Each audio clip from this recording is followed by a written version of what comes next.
Hey, what's up, guys? Thank you for joining us once again. This is another edition of According to Kaz and Queen. We're on episode number 21. And as always, I am Kaz. And I'm Queen. And we thank you guys for joining us. Of course, for those of you that have continued to be listeners, and for those of you that are brand new listeners, whether you're listening to us on streaming services, all streaming services, of course, is Spotify, Amazon Music, Google Play, Apple Podcast, wherever you listen to your podcast at. And we're also on YouTube, so you know the drill.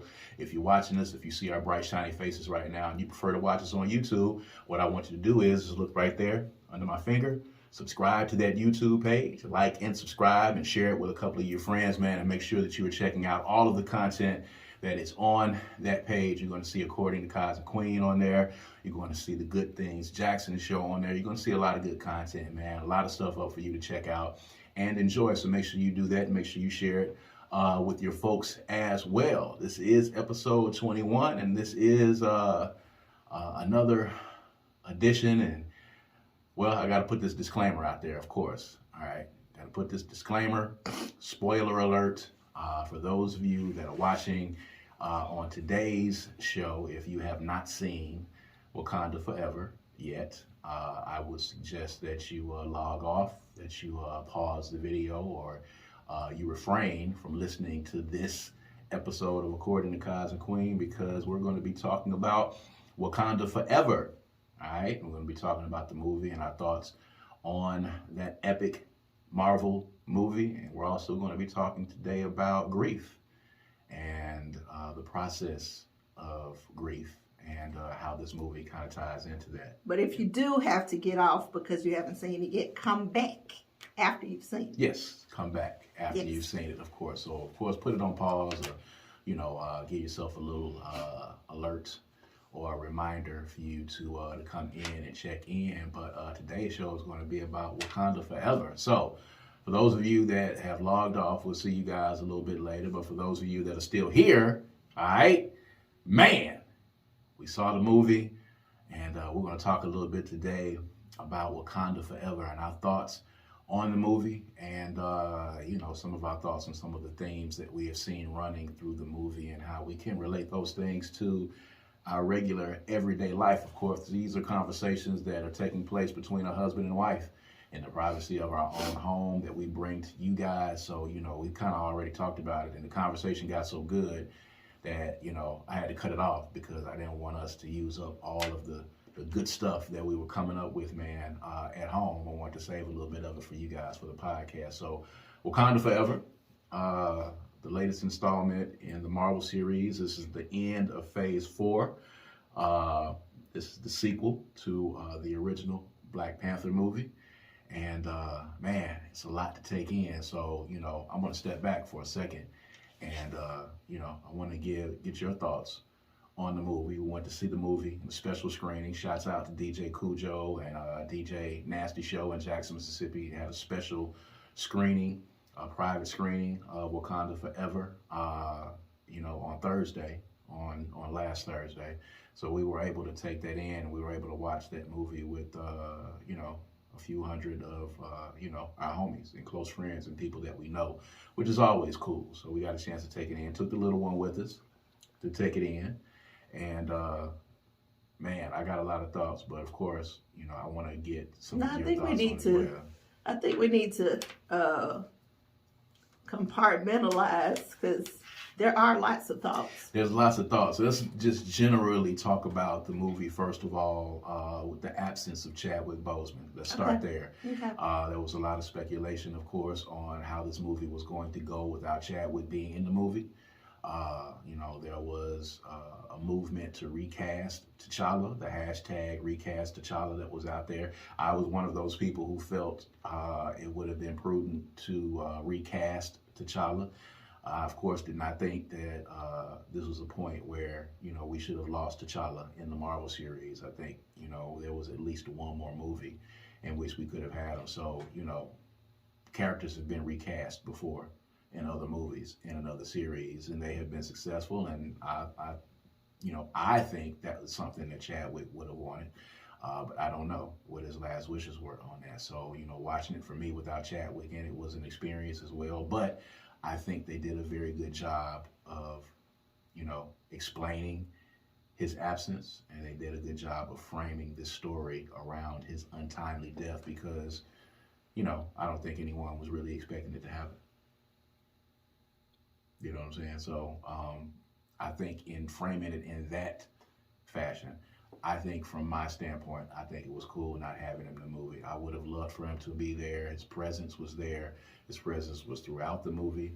And I kind of knew it was happening. So emotionally for me, it didn't hit me in the same fashion that it hit a lot of people because I was kind of prepared for it. Kind of knew what was coming. Kind of knew that, he wasn't going to be there. I was interested in seeing how they were going to get to that point. And luckily, they got to it. And it made sense. It wasn't anything out of the way. It fit in the framework of the comic book series for me, which I like it when, it's kind of true to form. And it didn't seem weird, and it didn't seem contrived, and it didn't seem rushed. So I think, for me, I think it was a good experience.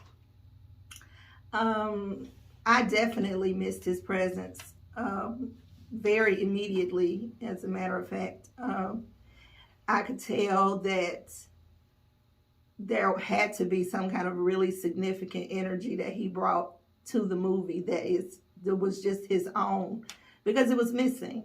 Mm-hmm. They did a wonderful job of, honoring him and giving him tribute, but there was a lack of Chadwick present.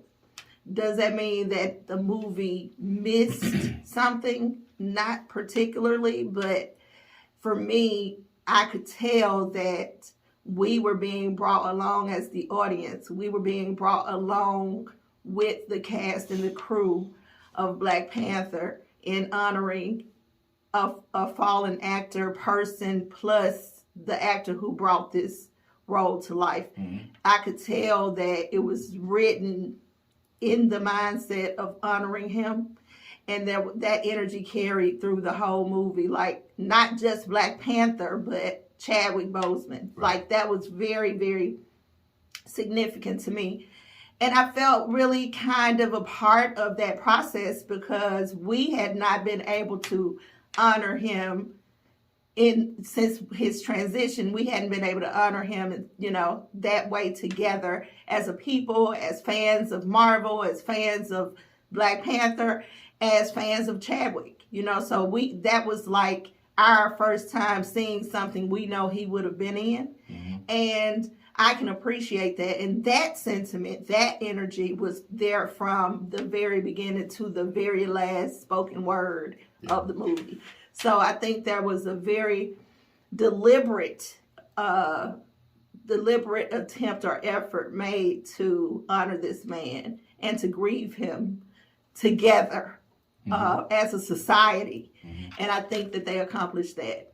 I think they did. I think the funeral procession was well done. I think the way that they handled his death was well done. For those that are familiar, of course, in comic book lore, in one of the universes, of course, and there's several, different universes in the Marvel universe, but, true to the comic book lore, T'Challa did pass from an illness in the comic book. Shuri did take over the mantle as Black Panther for him in the book. And, we're going to get to, the mid-credit scene at the end of the movie. But let's just say that was also, true to form as you are tuning in. And for me, that was good. And I think it gave Ryan Coogler an out. Because no one expected Chadwick's death. I think the day that I heard about it and saw that it happened, I was completely in shock. And very rarely in this day and age are you really shocked at something.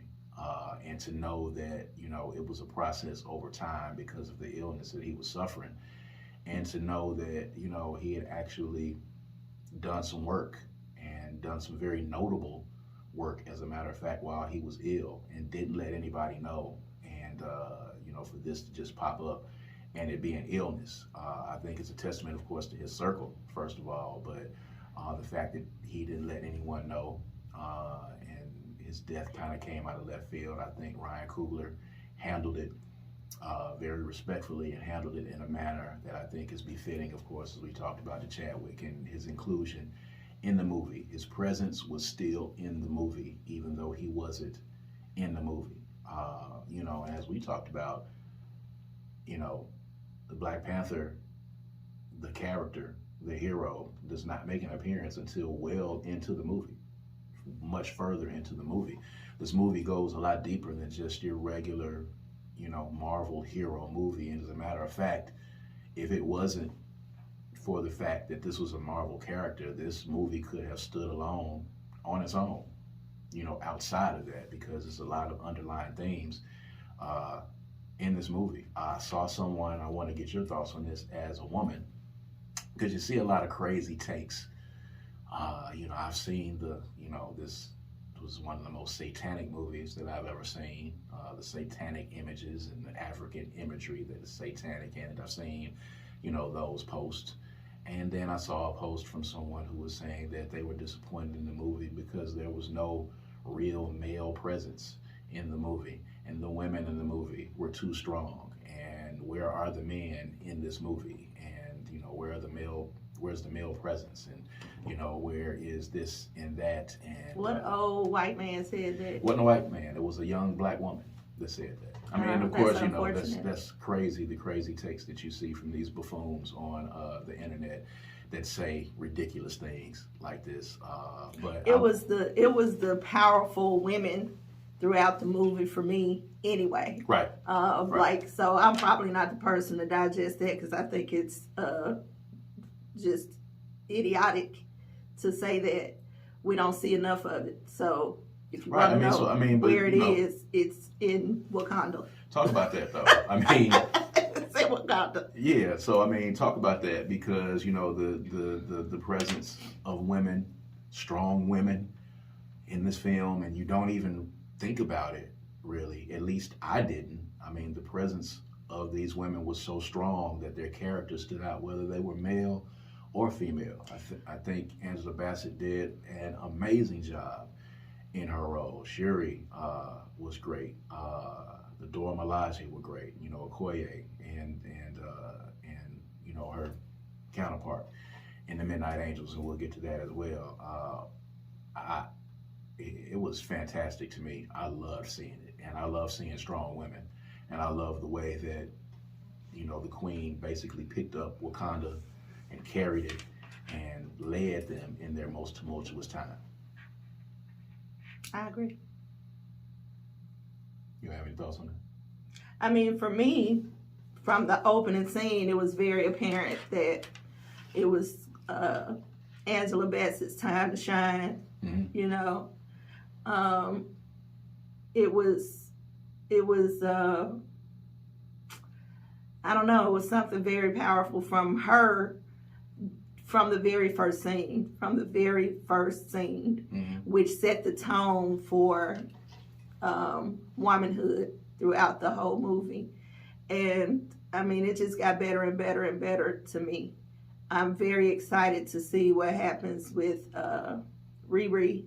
Mm-hmm. I'm really looking forward to seeing it. And I didn't even know that she was going to be in this movie. I don't know how I missed that. You didn't even give me the preface. You usually give me the preface, but that took me just by surprise. I didn't know anything about a character or anything, so I was just blown away, and I didn't know what to expect from that. But there was a man in the movie. The villain per se was a man, so he was the opposition. He was there from the get-go all the way through it. So mm-hmm. I don't understand what you mean when you say there was no strong male in the movie. Right. I mean, his right hand was a woman and a man, but a woman was there too. So I don't really get the problem is, if it came from a black woman, black women are not used to or familiar with power. Yeah. And owning our power. So right. It looks strange. You got to have a man there for it to be real, which is diabolical. Like, that cannot be your thought process. Yeah, that's crazy. That's crazy. And I mean, M'Baku was handed the leadership of Wakanda by Shuri at the end. He was there. He was a strong presence in the film throughout. He was in the battles.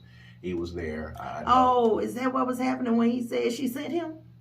Yeah. Basically, at the end, when when he got off the plane, right, or the right, plane, and she was in. When they were at the funeral for the Queen, the conversation between the two of them.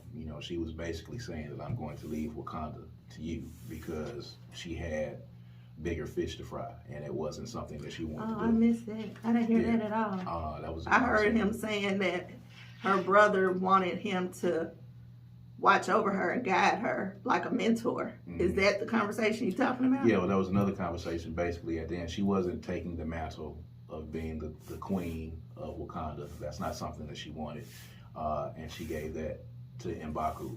Basically, kind of, transferring that power there. And that was, another conversation outside of that conversation that they were having about, Chadwick Boseman saying, or the Black Panther or T'Challa saying, your brother told me to watch over you at that point.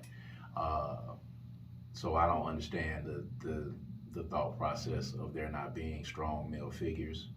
The men in this movie were not weak. I didn't see weakness in them at all whatsoever. That's not something that I saw. I saw strong women.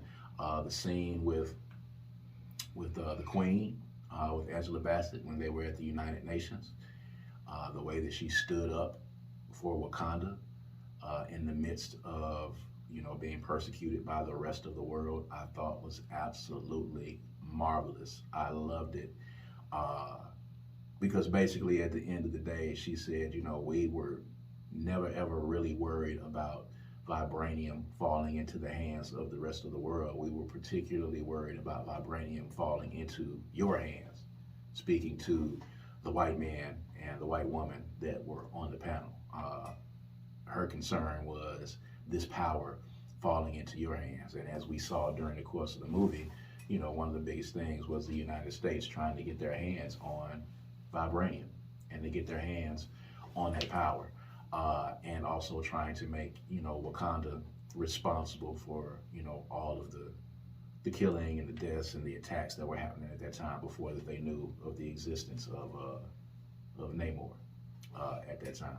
Speaking of which, we had an appearance by the Submariner. For those of you that are familiar with the comic books, the Submariner, Prince Namor, in the comic books, Atlantis is the land that he rules, but in this particular case, Talokan is the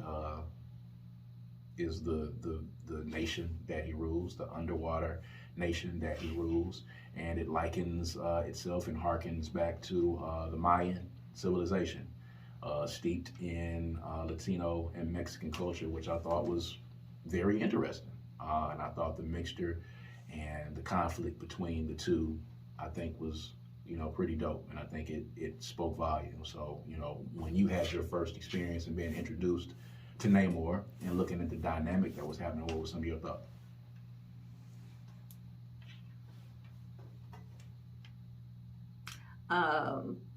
My immediate thought was, so this is Aquaman? Like, what's going on here? I just said that just to be petty for your sake. No, my first thought was, I immediately wanted to know how he got his superhuman power, which they tell you immediately, like almost instantly, which I liked. I was impressed by, what the empire that they were able to build, understood how they were pushed into the water. Like, I like when they're able to tie deities into these human stories. That particularly is always interesting to me. But I find it, I don't know, I got to go back. I didn't get a chance to say this, but I find it really interesting and sort of kind of sad that people have such a disrespect for African culture when it comes to our heritage and our practice of spirituality and the belief system that comes from Africanness, and how they immediately not just disagree or say this is not something we practice, but attach it to evil and Satan and darkness. It is so amazingly, outstandingly, excellently sad. It's so sad because that is not our truth. That is a truth that has been passed down for generation to generation to generation to keep us controlled. And I know y'all hear that all the time, and I know y'all think, oh, here she go with this anti-Christian stuff. Okay, that aside, however you want to label me is fine.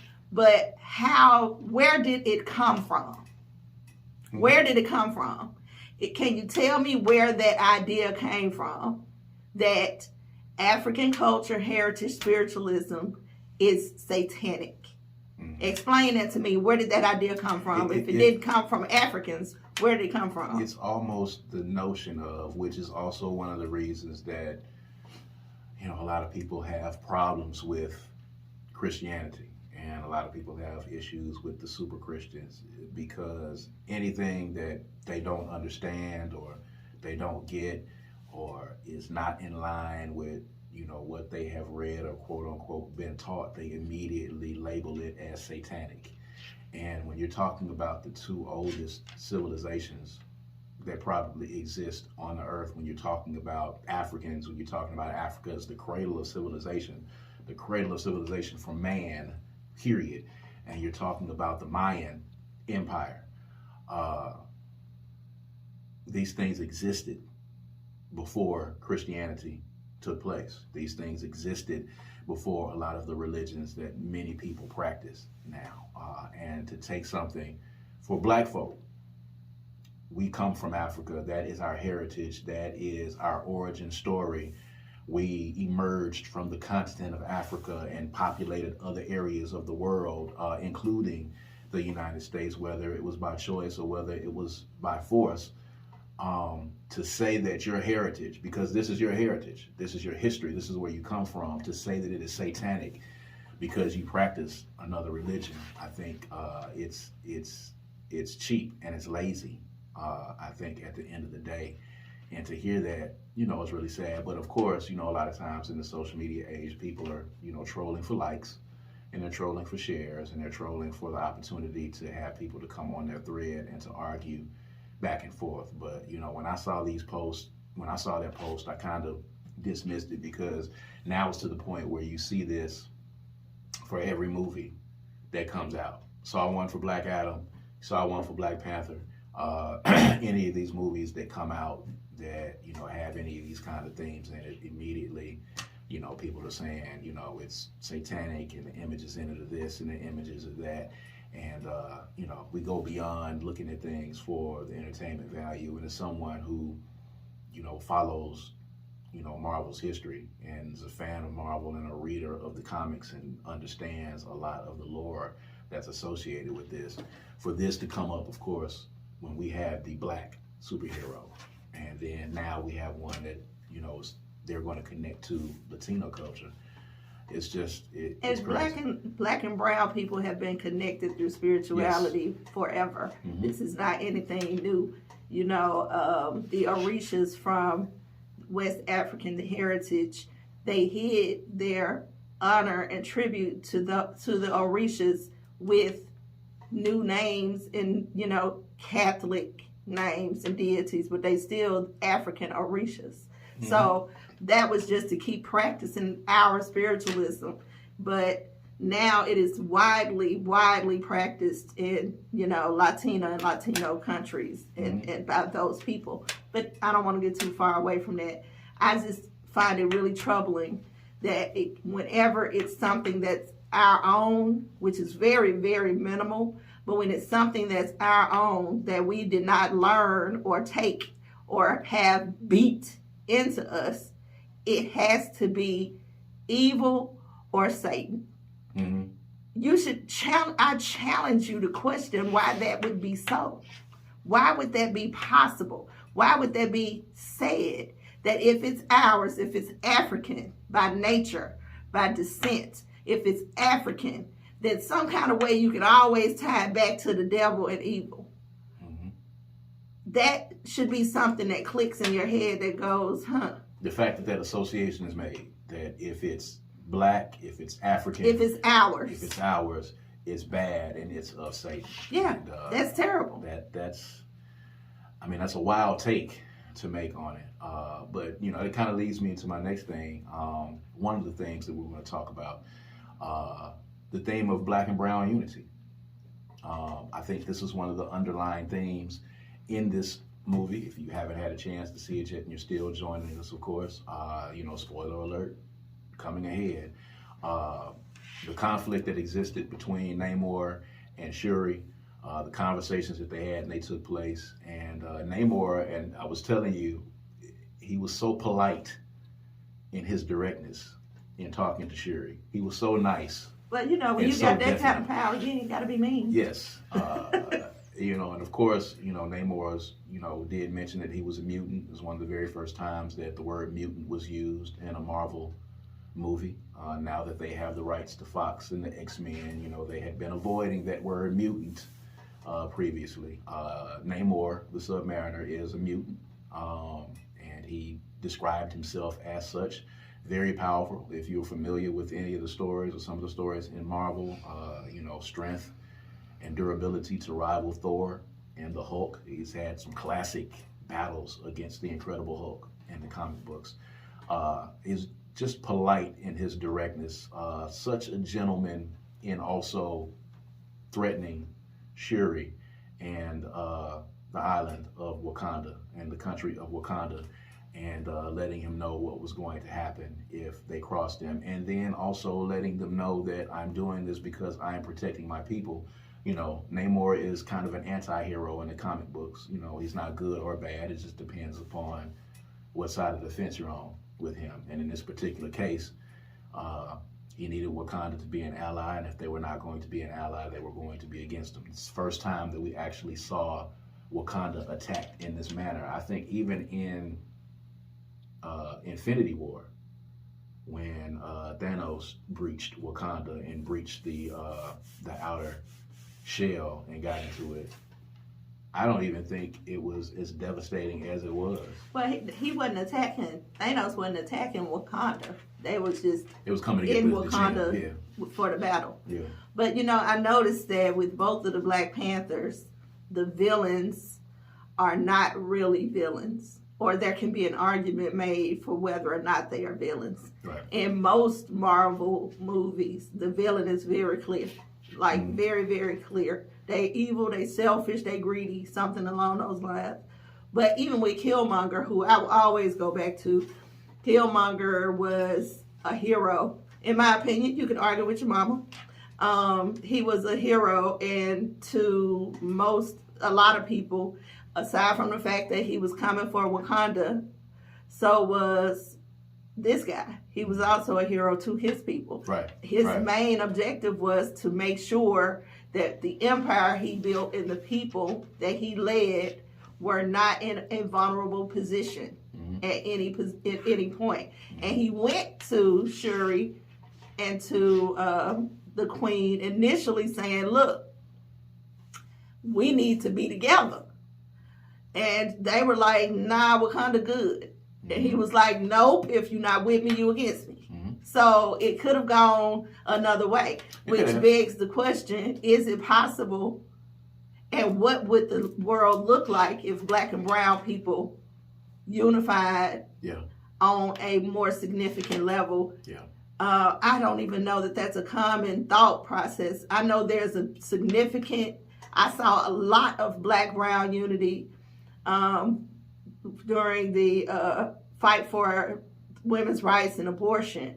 I saw that very, very, very clearly. But there was a very intentional effort to pull in black and brown women. There was a real intentional effort to do that. Right. It wasn't like, here's our fight, and they just came. It was a real grassroots effort to pull the black and brown people together. And it worked. Yeah. It was unity was there. So it's not even far-fetched or hard to do because we have so many of the same struggles. But is it happening, and is it possible? You know, it's weird because we've had these conversations, and I don't know if it is, you know, coming on the heels of midterm elections and, you know, people talking about this red wave that was supposed to come that didn't come, by the way, and just the climate in this country right now. I don't know if the consensus that we need, and we talked about this on the last show, the consensus that we need amongst black people and brown people, if we truly unify together, I don't think that there's force that could actually stop us. If we unify together, you know, I think a lot of the things that are happening to both of our communities could be quelled, but you're not going to get buy-in because unfortunately you've got black people and brown people. You know, as we saw even in the first Black Panther, we've got black people and brown people who aspire to still, you know, be accepted by the dominant culture. And, you know, find themselves in a position where they're trying to distance themselves, you know, from the rest of their culture, whether it be black or brown culture. So, I mean, the number of, you know, Latino or Mexican Republicans or black Republicans that you see out there that are clamoring to be accepted within these conservative or right-wing circles, I don't think we'll ever get that consensus. It's really difficult to think, but you know, to see it on screen, I think was interesting, and I think it raised a lot of points and a lot of issues. You know, I think Wakanda's stance, still going back to the first movie of, you know, staying out of world affairs. I think that's one of the things that I think at the end of the day brought the wrath of Namor and his, you know, and his world into Wakanda because they were not even aware that there was vibranium in other parts of the world. They were still operating as if they were the only people that had access to vibranium. And come to find out that Namor had it, you know, in spades. He had an entire, you know, he had jewelry on. He had an entire neck piece that was made out of vibranium. And I think that kind of speaks to the issue of saying, look, we've got some of the same resources. We've got some of the same things. And we definitely got the same enemy. We got the same enemy, got the common enemy. And I think that kind of speaks to that. And it speaks to a lot of social issues. Even before Black Panther, the character of Black Panther made her appearance, before Shuri decided to take up the mantle, before she was able to put the herb together, the synthetic herb together. Let's talk real quick about the significance before we get into the other piece of her seeing Killmonger. When she was finally able to get the synthetic herb to work, and she went through the ritual, and of course there's the time when you go and you meet the ancestors, and in the past we've seen who T'Challa met with and who Killmonger met with when they got the herb. So Shuri incidentally saw Michael B. Jordan. Killmonger was there. I personally just feel like because him and Ryan Coogler are cool, and I think you said this very same thing, he figured out a way to get him in the movie because we needed him. A lot of you ladies want to see him My with his shirt off in the movie. You know. Lord, I'm getting so you got it. Right now. You know, even the little one, my 12-year-old, was in the movie saying, "Now I thought Michael B. Jordan was supposed to be in this." I didn't get that. And then when I asked her what her favorite parts were, she was like, "I like when Killmonger was on there." Oh, goodness gracious! So, the significance to you of her seeing Killmonger, as opposed to seeing her mother right off, or seeing T'Challa right off. Well, when you're doing ritual work, especially ancestral work, you have to be careful of the energy you carry, because that's what you're going to draw to you. She drew the ancestor that carried the energy that she had, which was anger, grief, and vengeance. And that's why she saw him specifically.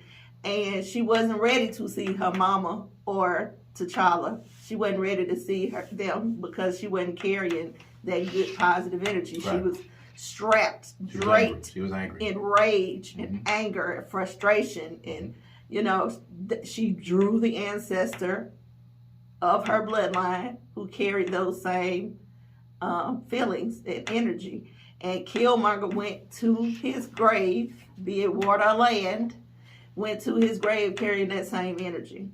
So it's not far-fetched that he would be the one that came to her. But I still think he made some very good points when he was speaking to her. I don't understand why if I was in a superhero movie, I probably would be the one that's the villain / not villain. Because the anti-hero. Because I think that they always try to make and I'm dancing with this, y'all. I'm working it out. I'm processing. I'm a work in progress. They always try to make the good guy soft. I don't see why the good guy has to be soft. If you have an enemy and you are in battle, they gonna kill you. So why are you just gonna slap them? You know what I'm saying? Like, I don't understand that. Even in wrestling, the good guys get beat all the way up to the final end of the wrestling match, and then they get one good punch in and win the match. Well, the theory is that good is supposed to triumph over evil, always. It can triumph quickly. Just do it quickly. You ain't got to do this battle forever. Like, when, I'm uncomfortable giving away the end of the movie. My husband don't have no problem with that at all. I know we've done disclaimers, but I'm really uncomfortable. I'm going to do it anyway because I agreed to do this. But I really don't like that she didn't let that man burn up. Okay. Because that could have been the end of that. Now he had two generals who would probably still continue to battle. But without his mutant ability and without his power and his leadership, they would have been a different animal. Chop off the head, you got a different breed that you fooling with. But you don't know what you're going to get, though. You don't know what you're going to get, true. But why leave him out there? Come back. Like, I guess you could think that you got to deal with him and it's going to work. I don't know. But I see so much of that. It's just like, it's always been the case, too. I guess it's just how you write stuff nowadays. Well, that was always the premise with, of course, Magneto in the comics, can be a sympathetic figure. He is the villain. He's the big bad. But in actuality, when you think about what his cause is only that mutants be treated fairly and that there be no discrimination and that mutants learn to stand up for themselves. And I'm a Magneto fan. I'm going to go for Magneto every time. It's just the methodology, because once you decide to, if I let you burn up, then I'm no better than you if you're a villain. And in this particular case, Namor is not really a villain. He's just really kind of fighting for his people. But in the essence of villainry, at the end of the day, if I kill you, it was kind of Batman's premise. It's the reason why the Joker lived forever. And the reason why he kept coming back. Yeah, because he let him live. Right. But if you kill him, then, the premise is, quote unquote, is that you're no better than the villain is. And as the hero, you're supposed to have... Who came up with that premise? That's crazy. I don't know.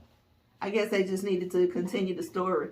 Because that's crazy. Namor is too valuable, I think, at the end of the day. I think, once she bested him, I think it was more valuable for him to be an ally. And we saw that at the end of the movie. I think it's more valuable. Yeah, and of course, it's also questionable on how long he's going to be an ally. It just depends. If at any point it looks like, his people are going to be imposed upon, then he's coming. And he's coming. And he is coming.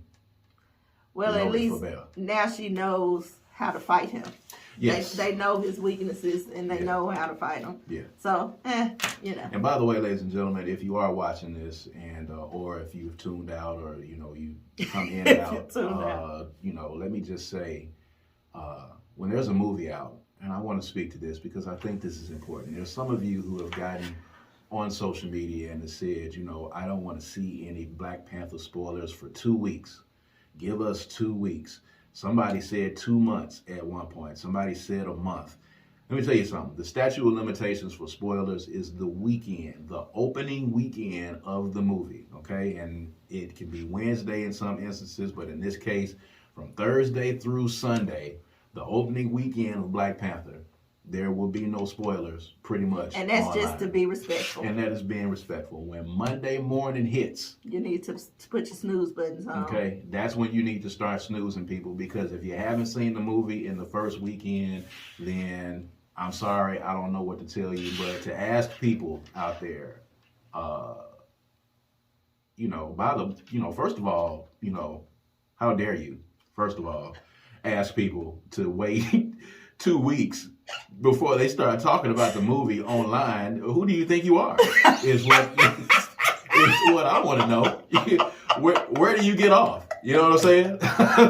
That's first of all, and second of all, how dare you? Why is it taking you 2 weeks? Yeah, to see the movie. I mean, and you may not be free to see the movie for 2 weeks. That ain't our problem. That's not our problem. So, if you don't see it in the opening weekend, then just stay off social media. But don't get on there with these ridiculous posts like, if I see you posting spoilers, I'm going to block you. No. Block. We talking about the movie. Away. We've seen it. Do whatever you feel like you need to do. It'll be easier if you just don't come on. You ain't got to block nobody. Yeah. Just don't come on. You don't have to make until after you see the movie. You don't have to make some grand announcement about you getting ready to block people because you fully control that. Yeah, you don't control that. You don't have to see the spoilers if you don't want to. But those of us who've seen the movie over the weekend, when Monday morning hits, we're going to talk about it. So, this episode of this podcast is out this week. And, by the time this podcast comes out, it'll be, close to a week. Yeah. And the movie has been out, and we talking about it. So for those that want to talk about it, they will watch us, and for those that don't, that's fine. But I'm just giving you the rules. Sunday night, Monday morning, if you haven't seen the movie by that time, we finna let it fly. And according to my timeline, people have been really, really, really, really not posting about it. They've been nice about it. They've been very nice about it. They are really giving you these 3 days. They giving it to you. They giving some of you. I don't know, that's good for them. On my timeline. On my timeline, they've been doing as well. They didn't do any spoilers for the first weekend. Right. When they got into the top of the week, that thing changed. Now, there are some groups where you can go in and the conversation is there. Some private groups. And they're not something that you can see. Even the private group that I'm in, they are not discussing it until Monday. If you was on Twitter, it was spoilers on Thursday night if you were on Twitter. And you can find them if you're looking for them. And you just got to, be careful to kind of avoid it if you're the kind of person that absolutely does not like spoilers. I'm not really that big on it. My wife is a little bit. He really is not big on it. I'm not really that big. He would literally let me watch like 30 minutes of something and tell me what the end gonna be. Hey man, it's ridiculous. I like to, once I know what the ending is, then the challenge and the fun There have been times is, where you have asked me, you want me to tell you, and I say no, and you tell me anyway. You can't help yourself. I don't know if I really just maybe you do. blurted it out and told you. Yes, you've done that before. It ain't often. The fun is in watching how they get to the end. For you. So, I'm not really big on surprises anyway. And I'm kind of glad that I did know that, there would be some scenes where they were going to be eulogizing, T'Challa. I'm glad that I heard about the mid-credits scene. Why did you want to know about that? Because I didn't need to be hit with that in the movie right off the bat. You see what happened to you when you was in there? Oh, babe, I cried that whole time. Yeah, by the time we got to that end, babe, I just was boo-hooing, snotted, nose, crying. It was the mid-credit scene almost got me. It almost got me, but I had read that was going to be happening as well. So. Oh my God! So you sat there knowing what was going to happen? I didn't have any idea how it was going to be woven into the framework of the movie. I read. I don't want to know nothing. I don't want to know anything. Well, now there are some things that I know you study beforehand, yes, which is actually good for me because I can ask you after I've watched it, what was this and what was that and what was this. So that works for me. But I don't be wanting to know beforehand, which is why I am really, really trying to be respectful of this first weekend of this. But I'm letting it fly on here. If you hadn't seen it, that's your problem. So, there it is. We saw it on Thursday. On the Thursday that it came out. So there's that. So one of the underlying things that I want to talk about, and we got into a really good discussion about, because I've been kind of reading people's reactions and kind of looking into it. This movie was kind of by and large, it wasn't really a superhero movie. It wasn't a Marvel movie. It was a movie about dealing with grief. Mm-hmm. It was a movie about how a family dealt with grief and dealt with the death of someone important in their family and how to process that. And I think, when you step back for a second and you kind of took a look at it and you were like, wow. And when I read it and I kind of stepped back and I thought about it and I was like, wow, that's really it. This entire movie was about Shuri dealing with grief and dealing with death, and even the subsequent death of her mother as well in the movie, and how she juxtaposed that against being the protector of this country. And I thought it was just amazing. The rituals and the conversations that were taking place, the rituals of burning of the burial garb, that kind of thing, the traditions, it's wild. And then you start to think about your own personal processes of dealing with grief. But, we talked about it, but what were some of your thoughts on it? Well, it wasn't just, for me, it wasn't just Shuri who was grieving. Like I said earlier, I think Ryan was grieving. I think the cast was grieving. Anybody who worked on the Black Panther with him absolutely. Yeah. the first time, who was there for the second one, like, it was a tribute to him. But the walkthrough of the process for Shuri was also a process for us. Mm-hmm. So it was really very, very, very emotional. It wasn't, again, like you said, it wasn't like a regular superhero movie at all. You might have got a good 20, 30 minutes of that, maybe. The rest of it was about this young woman in a leadership role that she was forced into before she was ready, because she had just lost her brother, like half her heart gone, half her soul gone, and then in the midst of that, she loses her mother. So it was about learning to honor the dead and how do the living come to grips with going on without someone you've lost. It was about how do you pay honor to someone who has transitioned to the ancestral realm. Mm-hmm. It was about, what do I do now that I'm the leader? Mm-hmm. What kind of leader am I going to be? Because my brother was this kind of leader. I feel like this. My cousin was this kind of leader. My mama was this kind of leader. My father was this kind of leader. So it was about grief, it was about death, and it was about growth. So it was all a story of elevation. And I can really, really appreciate it because from the door of the movie, from the very start, the tone and the energy of the movie was one of, we're about to go to work. It's about to be some spiritual work in here, and I could identify that early. And I strapped in and got ready for it. I got my tissue ready. I got, gave the popcorn to my baby so my hands could be free to do this. And I did a lot of that. But it was also about, it was just the flow. It was a life flow. And I'm glad that we got to see her do the whole process from the beginning to the end, like even actualizing it for herself that he's gone. Like, we got to see her do that. And we got to see her mama tell us about how she dealt with grief and then share with her daughter the ritual work that she did in order to be able to move on. Because, hey, we got a country to run. We can't just stew in grief, and we can't let this grief keep us from doing what's right for this nation. Which, when you think about it, if you don't manage grief and it takes over you, then you start acting in a way that grief controls. It can manifest into a lot of different things. Everything, especially if you're in a leadership position in any way, shape, or form. And most of us are, even if it's just in our homes. So it can affect you. So I appreciate being able to see so many, even the Okoye, we were able to see her and how she, was grieving the process. It was just, I just thought it was a very thoughtfully directed movie. Very thoughtful, very intelligent, very respectful, just respectful of our culture, of our heritage, of us as people, and of Chadwick and Stanley and the Black Panther. Right. I think that was true. I think, in watching it, for me, and looking at the Shuri character and the conversation that she was having with the Queen when they went off and they went on that little, camping trip. And the Queen... He went to the water, baby. You did not say camping. Well, they were kind of getting away. That's what I kind of envisioned it as being like, we're going to go on a camping trip where we're going to connect. They went to the water.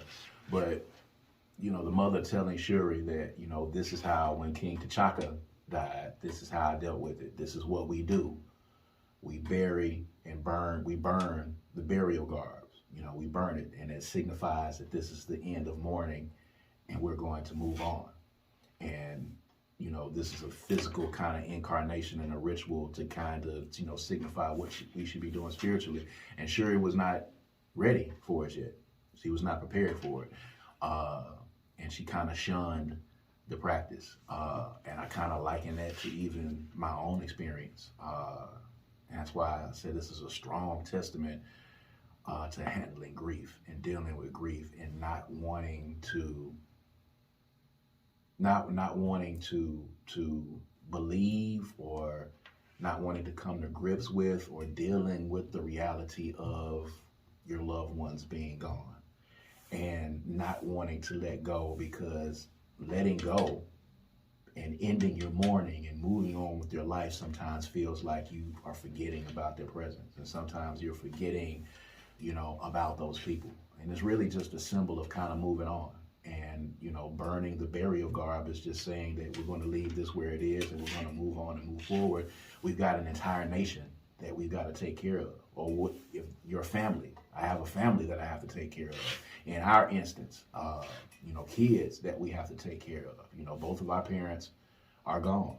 And, understanding that grief is a process and it can consume you if you don't let those things go. It was really powerful.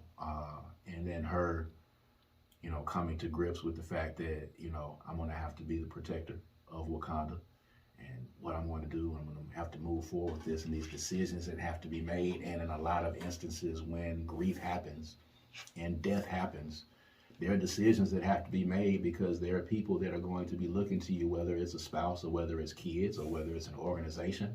They're going to be looking to you to see what the next steps are and how you're going to move forward. And you can't do that if you don't move forward, if you don't end the grief, if you don't let go and you kind of move forward. So for me, that was really, really, really strong, all the way up to the end. Even after the battle was over, she finally at the end made the decision to say, okay, I'm going to let go and I'm going to move on. And then we see what happened at the moment that she decided to do that. Moving on happened. Mm-hmm. So it was a really powerful statement there. So I'm going to not spoil the mid-credit scene. There isn't an end credit scene. So I'm not going to spoil the mid-credit scene. I'm going to give y'all some grace. All right. For those of you that watch. So some people are watching now like, hey man, we done watched it just like you did. We can go and talk about it. So we're not, but just know that at that moment that Shuri decides to move forward, and end her grieving period and move on, there's a new beginning that is there. Hey, just leave it alone. You don't keep talking till you tell it. No, I'm not gonna tell it. I'm just saying. I'm just putting it there. Just leave it alone. It's the end of Phase 4 for the Marvel franchise. Ant-Man begins Phase 5. So the next. I like Ant-Man. Ant-Man is cool. I think Paul Rudd. Yeah, Paul Rudd. That was a smart. Yeah. I be losing words when I'm in here talking. Casting. Yeah. Smart casting. Paul Rudd was good, and we get to see Jonathan Majors as Kang. Looking forward to that. He's going to be very smart of him. Supposed to be the big bad in the next phase. He's pretty hot right now in the movies and doing his thing. So shouts out to him. Yes. Shouts out to these black actors that are killing it in the Marvel franchise and the Marvel series. I'm interested now to see what they do with Blade and what they do with the next Storm character. All of the other, strong Marvel characters, black characters. So now they're doing X-Men? So X-Men has to come. So, now that the mutants are in the MCU, Any talk about the realness of that happened? Do we know? I don't know about the movie of them rebooting X-Men, but Hugh Jackman, Wolverine, is going to be in the next Deadpool movie. So, we know that that's happening. That's going to be there. They're rewriting Blade right now I cannot pronounce that guy's name. You know the guy I'm talking about, though, that's doing Blade. Is it Bashiri? He was in the movie The Green Book. What's the other show that he was in? You know who I'm talking about. Maybe I have no idea who you're talking about. Yeah, You're giving me nothing. You know the guy. What is The Green Book? The Green Book was a movie. I haven't seen that. Oh, I can't. You know what I'm talking about. But I'm not giving you Nothing. the correct show for you to know who he is. So yeah, I'm interested in seeing what they do with Storm and Blade and some of the other black characters that exist. I'm just ready for some X-Men, period. Yeah. I feel like there's a hole in the atmosphere because we ain't had no X-Men in I don't know how long. It's coming. And what was the last one? I'm pretty sure. Jean Grey? Yeah, the Phoenix. Phoenix. It was terrible.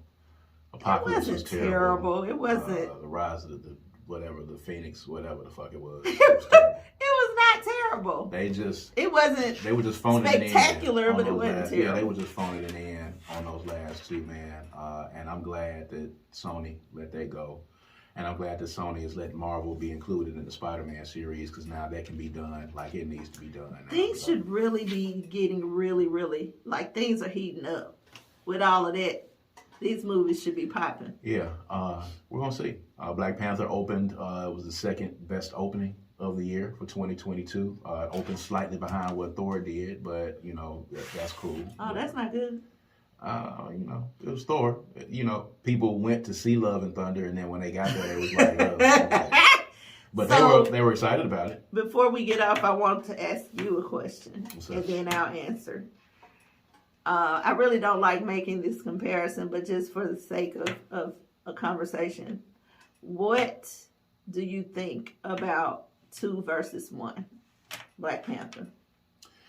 I liked 1 better. I think 2 fits into a different category for me because, like I said, to me, 2 is not really a Marvel movie. It's a movie about dealing with grief, and it's a movie about, black and brown people and a conflict and how to resolve that conflict. Do you think it'll resonate with white watchers?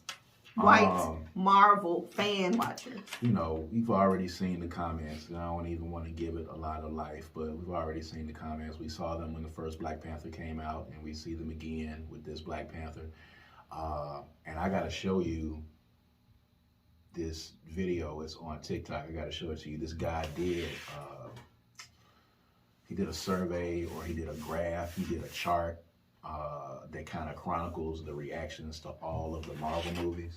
Basically, in a nutshell, all of the Marvel movies that did not have a white male character in the lead did not do as well as, did better than some of the other movies. Movies that had a woman or a black person in the lead, or a non-white male, the critiques of those movies were much more scathing than they were for those. I got to show you this video. I got to find it. So you're saying that the white male lead roles, Captain America and such, those fare better than non-white. When there was a woman, a black person, or a non-white person, and I'm talking about Miss Marvel and a Black Widow, Miss Marvel, She-Hulk, Black Panther, and it was something else, I think.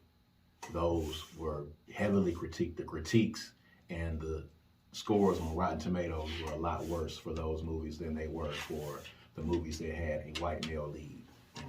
And we know this classically, and it's happening right now. Yeah, that's not surprising. You know, and it's not surprising when you have an all-black cast. And who's doing the research? Who you interviewing? Yeah. So I mean, you know, at the end of the day, you know, this movie, you know, made the money that it made, but you know, it's the primary target audience is going to be black folk.